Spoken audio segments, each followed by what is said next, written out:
Welcome to another edition of Inside Scholastic, a partnership between NDTV and Scholastic Magazine.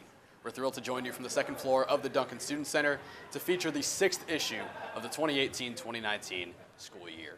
And over the next few segments, we'll be highlighting some of the key articles from this issue, which can be found on shelves across campus and online at scholastic.nd.edu. So with that, we'll jump right into our first story, which features eviction rates in South Bend. And with that, we'll turn to our news editor, one of the authors of the story, Daphne Salumi. Daphne, thanks so much for being here. Thanks for having me on to talk about such an important issue. So first of all, let me just start out with maybe just getting an overview of the issue with South Bend being one of the worst eviction rates in the country. Yeah, so as you just said, it's one of the worst eviction rates in the country. South Bend is among the top 20 cities in terms of highest eviction rates, and that rate is 6.71%. For reference, that's 3 times the national average. So you can really see there's a crisis here just in terms of number. And the problem is really multifaceted, but it stems from a lack of affordable housing in relation to income. And when people are confronted with this problem, they then try to turn to renting property. But this is pretty unaffordable as well. And not only that, the rental properties are barely, if at all, habitable. So there's this 2-tiered problem of they really have no other options, and then whatever options they do have are terrible. We're talking about no electricity, no heating, no water. So it's just a really terrible situation, and it's exacerbated by the fact that Indiana state law does not really protect the tenants in any way. In most other states, when a tenant is having problems with their landlord, they can withhold rent in order to urge them to sort of fix the issues they're dealing with. But in Indiana, you can't do that. So a lot of people are suffering, and when they try and fix the problem, they end up getting evicted. So you mentioned a number of different issues, but really the main question is, how did the issue, especially in South Bend, get so bad so quickly? So as I mentioned, there's a lack of legal protection, and I actually spoke with Judith Fox, who is a professor at Notre Dame Law School, as well as a worker at Notre Dame's legal clinic. So she works with tenants firsthand, and she basically said to me that a lot of the current laws that exist are not being enforced. So landlords operate without licenses, and people don't know their rights. So one option to try and urge landlords to fix bad situations is to call code enforcement. But some landlords will put in the lease that if the tenant calls code enforcement, they will be immediately evicted, which is illegal. So those laws are not being enforced, and then people sort of get stuck in this self-perpetuating cycle in that they get evicted once, and then that's on their record, and then good landlords don't want to rent properties to them, and so they keep getting stuck with the same bad landlords who put them in bad housing. You mentioned many of the legal issues that are driving the root of this problem, but you also mentioned Notre Dame Law School and their work with this issue. So what exactly is Notre Dame Law School doing in an effort to potentially try to resolve or help this issue? Well, so the professors at the law school are involved in the legal clinic, and like I said, work firsthand with people who are suffering these terrible problems with their landlords. I know Judith Fox is one, and I believe there are a few others who do this. And the problem with that is that it's really costly to hire a lawyer, and she has also told me that she has worked with people who have lost their jobs in pursuing their cases in court. So at least we have this sort of groundwork, but it's not enough. Sure. And then the Notre Dame community is further involved in trying to solve this problem with the Roosevelt Institute. So our chapter of the Roosevelt Institute, which is a liberal political advocacy network, is working on policy proposals currently. So we have not only Notre Dame faculty involved in trying to solve this problem, but students as well. And then what is ultimately the goal? You mentioned, you touched on it briefly, the policy proposal. So what exactly is the goal of the Roosevelt Institute and Notre Dame as a whole in trying to work toward resolving this issue? So I would say that the ultimate goal is to propose new policy that protects tenants, because that is really the root of the problem that everyone is facing in South Bend. And steps are definitely being taken. The RSVP ordinance, which is the Rental Safety Verification Program, was just passed this Monday, and that requires all properties to be evaluated by code enforcement and then given a safety verification. And this is actually good for both parties involved because then the tenants are assured that the place that they're renting has not had any long-standing problems and is habitable. And the landlords are also given a way to assess any sort of tenant-caused property damage, because we've talked about tenants as the victims here, as we should, but there are also some bad tenants, and landlords need to be protected as well. So I think the goal moving forward for everyone in the legal system, but also in the community, is just to make sure that everyone involved in the rental process is protected. Certainly an interesting story, both in South Bend and in the Notre Dame community especially. Check it out in this issue of Scholastic, available on shelves and online at scholastic.nd.edu. Daphne, thanks so much for being here. Thanks so much for having me. We'll be right back. An Irish blessing. May the road rise up to meet you. May the wind be always at your back. May the sun shine warm upon your face, and the rains fall soft upon your fields. And until we meet again, may God hold you in the palm of his hand. We are the University of Notre Dame. Welcome back to Inside Scholastic, a partnership between NDTV and Scholastic Magazine. A reminder, you can check out the newest issue online at scholastic.nd.edu, as well as on shelves across campus. You just heard about our last news story about the eviction rates in South Bend. Now let's take a look at another news story, this one that hits a lot closer to campus, about the dissolution of the first year of studies program. And with that, we'll turn to our staff writer, Genevieve Redston. Genevieve, thanks for coming on. Thanks so much for having me. So first of all, just give us a general overview of some of the changes that we can expect to see with the first year of studies. Yeah, for sure. So this process originally started in 2014 when the university appointed the Core Curriculum Review Committee to do a process they do every 10 years, which is reevaluating the core curriculum and seeing how they can change educational models to fit the new needs of the times. And so in 2014, this Core Curriculum Review Committee started to look into Notre Dame's core curriculum and figure out how it could best serve the needs of students. And what it determined was that a lot of first-year students felt really trapped in the requirements that were required of first years. And so for the class of 2022 this year, the core curriculum is actually quite different. And so a lot of the requirements that they originally had to meet their freshman year, they now have 4 years to meet.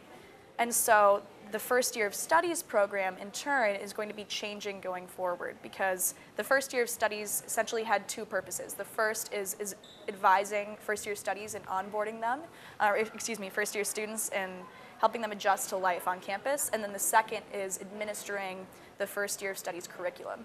But since there isn't really a standard first year of studies curriculum anymore, there's no longer going to be the need for a first year of studies program.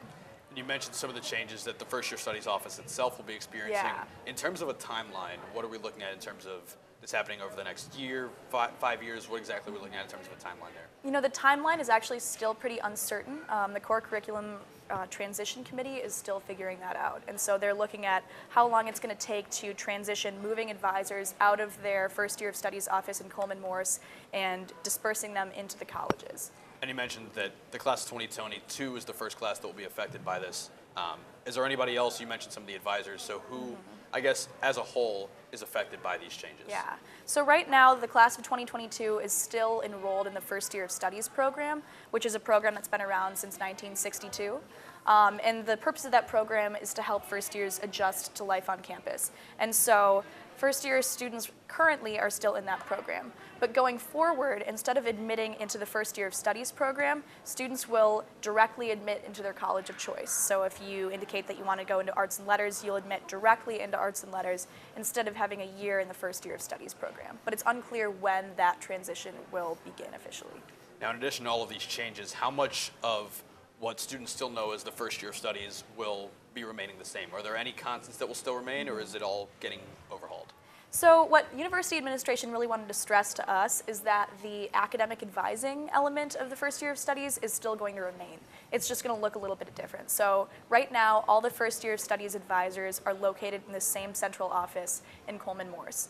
And going forward, what they're going to do is still keep a central office of a few First Year of Studies advisors together, but then the rest of the first-year advisors are going to be dispersed throughout campus. And so there's going to be a first-year advisor for arts and letters, and if you're indicating that maybe you want to study political science, you'll have your first-year advisor in the college of your choice. And then if you have a need that you want to ask people who are more experienced in first-year advising specifically, you can go to this central office. So a lot of changes, but also some Yeah. interesting and exciting Yeah. notes coming forward for Definitely. the first-year studies. Yeah, it'll be a cool change. I think the biggest issue is that it's going to be kind of a symbolic change, letting go of this program that's been around for more than 55 years now. But a lot of the elements of first year of studies that students really embrace are going to remain around. So some exciting times Yeah. ahead for freshman students, as well as the advisors as they continue to aid in that transition from high school to college for many of these students, welcoming them to Notre Dame. A reminder that you can check out this story as well as the many other great articles in news, culture, sports, and humor, as well as our cover story, which we'll talk about later, on shelves across campus and online at scholastic.nd.edu. We'll be right back. The mind. It processes every image, every voice, every word on the page. Yearning to understand, inspired by faith, it paints a picture of the world. When given the chance to examine things from different perspectives, to turn conventional thought upside down, the mind soars. Welcome back to Inside Scholastic. You've just heard a great couple of news stories. Now let's turn the page over to sports. And with that, we say hello to Grant Delvecchio. Grant, thanks for being on with us. Thank you for having me. It's a pleasure to be here. So you did a story for this recent issue of Scholastic on a season preview for the men's lacrosse team. Yes. What are we looking at in terms of a general overview, preview for their season? Well, building off of a successful 2018 campaign in which the Irish won the ACC championship, finished with an overall record of 9-6, the Notre Dame started off this year very strong, and in their season opener, they beat Detroit Mercy 19-6. The 19 goals scored in that game were the most scored in a game since they scored 20 against Dartmouth in February of 2015. And so offense was highlighted in that game, but also the defense, in that Notre Dame's defense held Detroit Mercy scoreless for a period of time just under 32 minutes between the second and fourth quarter. And defense also caused 15 turnovers in that game. So a very strong performance on both ends, but then the disappointing loss to Richmond just a few days later, so that certainly set the progress back a little So bit. cold, rainy game on a Saturday, kind of a hangover from the Detroit game. But also in that game, the defense shone through for the Irish in that second game in a row, they held opponents to under 10 goals. They also caused double-digit turnovers again in that game with 11. So forcing 26 turnovers in just 2 games is very impressive. But a lot of impact players, especially juniors and seniors that Notre Dame can rely upon as they continue to look forward, not only to the ACC season, but the rest of the regular season and postseason as well. Absolutely. I would say junior midfielder Brian Costabile is the heart and soul of the Irish. He's started every single game dating back to his freshman season. He is a preseason first-team All-American, and he was voted by the coaches as for the preseason All-ACC team, along with senior midfielder Drew Shantz. Also rounding out the midfield group is Brendan Gleeson. Gleeson had a hat trick in the game against Detroit and then added another goal against Richmond. Costabile, going back to Costabile, he matched a career high with 5 goals against Detroit in that game and then added 2 more against Richmond. So midfield group getting off to a hot start for the Irish. And that'll be important, especially as the Irish takes on one of the toughest schedules in the country as they play pretty much ranked opponent after ranked opponent from now until the postseason. Absolutely, and that's something that Coach Corrigan touched on very early on, even before the season started, in that he was very adamant that there is no question that the Irish face the toughest schedule in the country. I mean, just looking at it, you got number 6 Duke, number 2 Maryland's coming here on Sunday. That should be a great game. You got number 3 Cornell, number 8 Denver, number 13 Virginia, number 12 Syracuse, number 20 UNC. The list goes on and on. And in fact, there are 9 teams out of the scheduled 12 opponents this year for the Irish that are in the top 20 of the rankings and 5 in the top 10. And many of those opponents that the Irish will be facing, especially those that are ranked, are right in their own conference in the ACC. So not only do they face a tough schedule out of the conference, but when you look at the gauntlet that Notre Dame has to face in the ACC, that's certainly a brutal stretch as well. Absolutely. And The ACC is made up of Duke, UNC, Syracuse, Virginia, and Notre Dame. And just a testament to the kind of conferences it is that 5 out of the last 9 national champions have come out of the ACC. So it's certainly a daunting stretch Notre Dame has to go through, but one of the constants that Notre Dame has year after year is head coach Kevin Corrigan. You touched on him a little bit earlier, but if there's ever anyone that can lead a team through the strength that is the ACC, it's Corrigan, and he's been able to do that year after year, now over 30 years at the helm of the Irish, and he continues to build on an impressive legacy. Absolutely. Since coming here to Notre Dame in 1988, Coach Kevin Corrigan has transformed our program and into one of the premier lacrosse programs in the nation. This year, we're looking to go to our 14th consecutive NCAA tournament. Now in February, under head coach Corrigan, we're 36-6 overall, and he is one of 4 active coaches to reach the 300 career win mark. His record with Notre Dame is now 295 and 140, which is just incredible when you look at that.